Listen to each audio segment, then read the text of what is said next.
Dari generasi ke generasi, genting, tanah liat, dan bata masih banyak digunakan sebagai bahan bangunan. Dan pada episode kali ini saya mengajak Anda menjadi seorang pembuat genting dan batu bata, mulai dari mencari bahan baku di bukit, mencetak hingga menjadikannya produk siap pakai.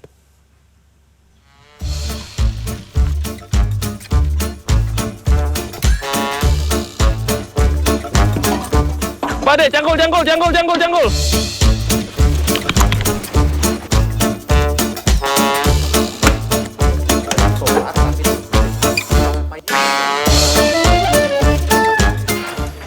Waduh, tinggi juga ya. Selamat datang pemirsa di segmen Sehari Menjadi. Nih saya akan sehari menjadi seorang pembuat genteng dan batu bata. Tapi saya lagi akan ngambil pasirnya dulu. Nih saya lagi ada di Bukit Pare, Godean, Sleman. Di atas tuh tinggi banget. Ketinggian paling tinggi untuk ngambil tanahnya, kata Bude yang ada di sini dan Pak De, 50 meter. Tapi kalau yang titik ngambil sekarang kurang lebih sekitar 20-30 meter. Cepet tinggi.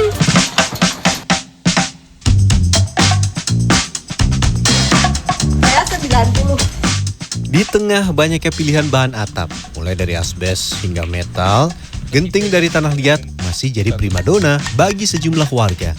Salah satu tempat pembuatan genting dan bata ada di Dusun Jomboran, Kelurahan Sidorejo, Kapanewon, Godean, Kabupaten Sleman, Daerah Istimewa Yogyakarta.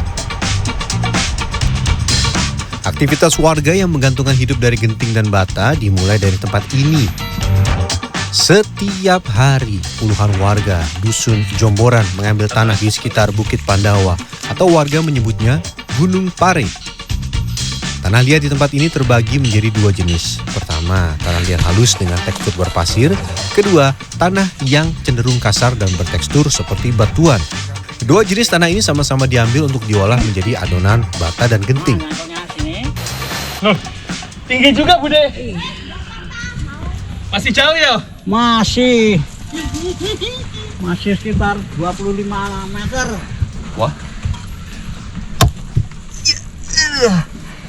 Beberapa titik kemiringannya 45 derajat. Saya diajak Padi ke yang 50 meter. Wah, tinggi sekali.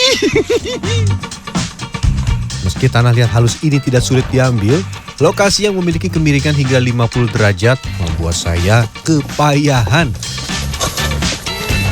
Dan tiba-tiba cangkul yang saya bawa terjatuh. Pade, cangkul. Aduh. Mau naiknya susah.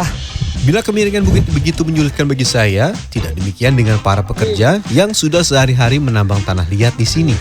Lewatnya tuh kalau ini. Nih. Oh, miring.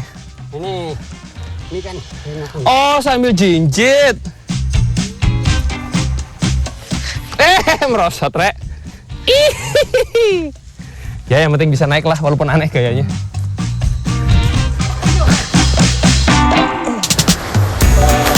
Nah, kayak main prosot. Akhirnya kami berbagi tugas. Saya mengumpulkan tanah halus di ketinggian 30 meter, sedangkan 4 pekerja lain berpencar mengumpulkan tanah di ketinggian 50 meter yang diestafet ke titik saya. Tanah halus ini kemudian diserok ke dalam jalur tanah buatan dan akan ditampung ke dalam truk-truk besar di bagian bawah. Saya harus pandai-pandai mencangkul tanah sembari menjaga keseimbangan agar tidak terjatuh.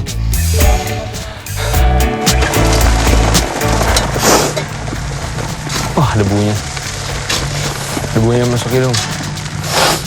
Wah, tajam banget. Dalam sehari para pekerja biasa mengambil tanah 10 truk tanah liat halus dan 10 truk tanah liat kasar. Ini nggak begitu keras nih. Enggak. Nih, tuh, hancur. Dan batu-batu yang seperti ini atau tanah-tanah yang seperti ini memang yang tetap dibutuhkan ya. Jadi nggak halus semua, tapi tetap ada yang sedikit seperti ini. Nah, jadi biar nanti ketika dibikin genteng atau batu bata, dia menempel. Kalau halus semua kadang suka ambiar. Saya lanjut ke tanah yang cenderung keras dan seperti bebatuan. Bila tanah lembut bisa diambil menggunakan cangkul biasa, tanah liat keras ini harus memakai cangkul lancip.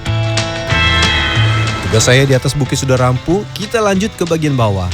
Khusus untuk tanah lembut, sebelum dikirim akan dihaluskan menggunakan mesin penggiling supaya lebih mudah ketika diolah. Satu bak truk tanah liat halus ini dihargai Rp100.000.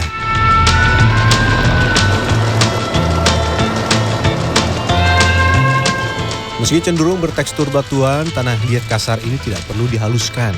Sebab bila tanah ini sampai bertekstur seperti pasir, maka genting dan bata justru tidak kuat dan gampang pecah. Harganya setiap truk tanah liat kasar dipatok Rp80.000. Setelah selesai mengambil tanah liat, pekerjaan saya dilanjutkan untuk mencampur kedua jenis tanah tadi. Perbandingannya 2 tanah halus dan 1 bagian tanah hitam. Baik genting maupun batu bata menggunakan adonan yang sama.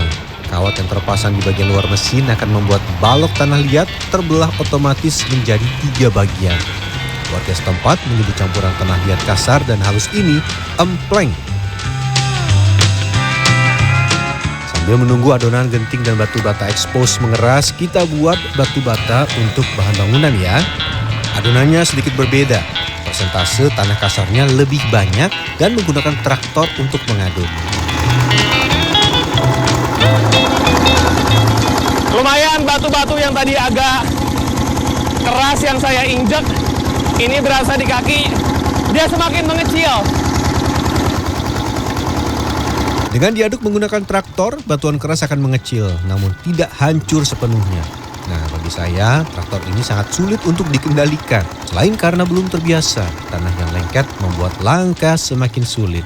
Tanah yang semakin lengket ini menjadi penanda adonan siap dicetak menjadi batu bata. Oh iya, tanah liat harus didiamkan terlebih dahulu selama beberapa hari agar padat dan tidak ambyar ketika dibentuk. Sebelum tanah liat dipres pipi menjadi genting, oleskan minyak solar dan jelantah. Ini diperlukan agar genting tidak lengket di mesin pres dan tanah tidak mudah pecah. Dah, Masukin. dorong. Ininya yang di... Oh ya, ini jadi dorong nggak kan? Nih, mentok, hati-hati. Dah, udah mentok. Terus ya siapain? Putar. Ya, ntar. Astagfirullahaladzim. Sini. Gini. Liatin dulu ya. Liatin. Nih. 3 kali. 1, 2, 3. Sah. Mana tadi ya, masnya sih. Alhamdulillah. Nah, jangan terlalu banyak menekan ya. Nanti genting terlalu tipis dan tidak sesuai standar. 1 jam berada di tempat ini pun saya mulai mahir membuat genting. Kuncinya, penggunaan minyak solar dan jelantah agar tidak lengket. Sabar juga jadi kunci membuat genting. Selesai dicetak, genting akan didiamkan selama 3 hari ke depan. Pembuatan bata expose serupa dengan produksi genting. Bata expose digunakan untuk membuat sekat dinding pada rumah. Sama seperti genting, setelah beberapa hari diangin-anginkan, bata dibersihkan bagian pinggir dan selanjutnya bisa dijemur. Secara berkala, genting dan bata akan dibalik agar bisa kering dalam waktu yang sama.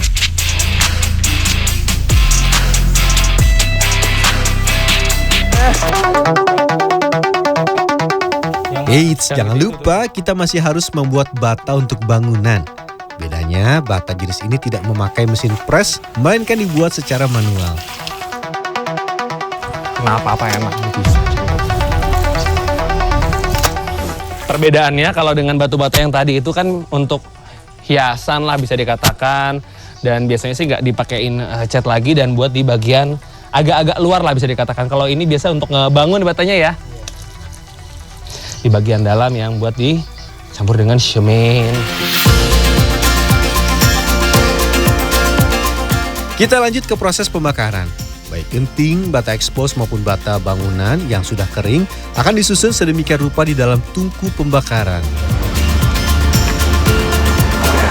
Kenapa harus dibikin zigzag seperti ini, ada rongga-rongga? Jadi ketika nanti dia dibakar, dia bisa masuk sampai ke bagian atas. Karena kalau nggak diberi zigzag, dia nanti nggak ada ruang buat asap, nggak ada ruang buat panas. Yang bawah matang, bahkan cenderung gosong. Tapi yang atas masih dalam tanda kutip mentah. Jadi nggak rata, Mau dibakar ulang pun bingung karena belang, jadinya ya gagal produksi, bisa-bisa rugi. Jadi harus bikin zigzag, ada rongga-rongga. Pembakaran tidak dilakukan setiap hari. Biasanya sekali dalam sepekan atau menunggu sampai tempat pembakaran penuh. Sekali proses pembakaran bisa menampung hingga 10.000 genting atau 10.000 batu bata. Bagian tepi tungku juga harus ditutup dengan tanah liat agar tidak banyak udara panas yang keluar saat pembakaran. Nah, proses pembakaran berlangsung selama 15 jam dengan suhu mencapai 600 derajat Celcius.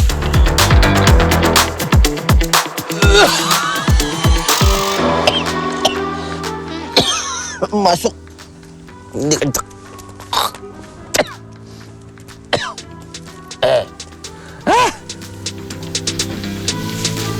Bagian atas tungku ditambahkan serabut basah secara berkala.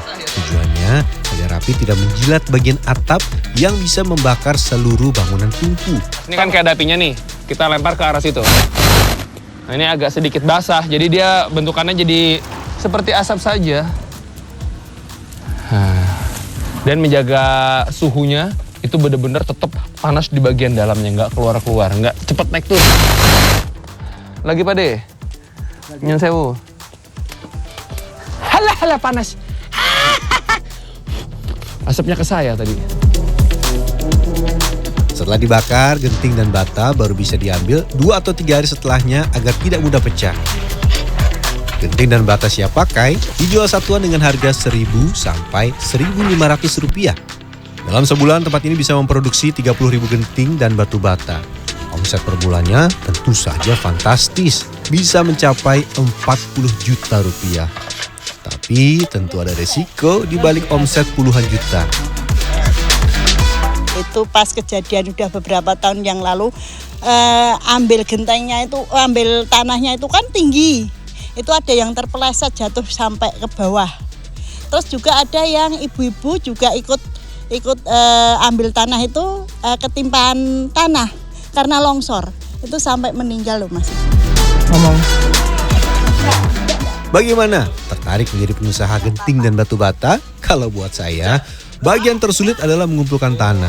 Selain menguras tenaga, saya juga harus menjaga keseimbangan agar tidak terjatuh.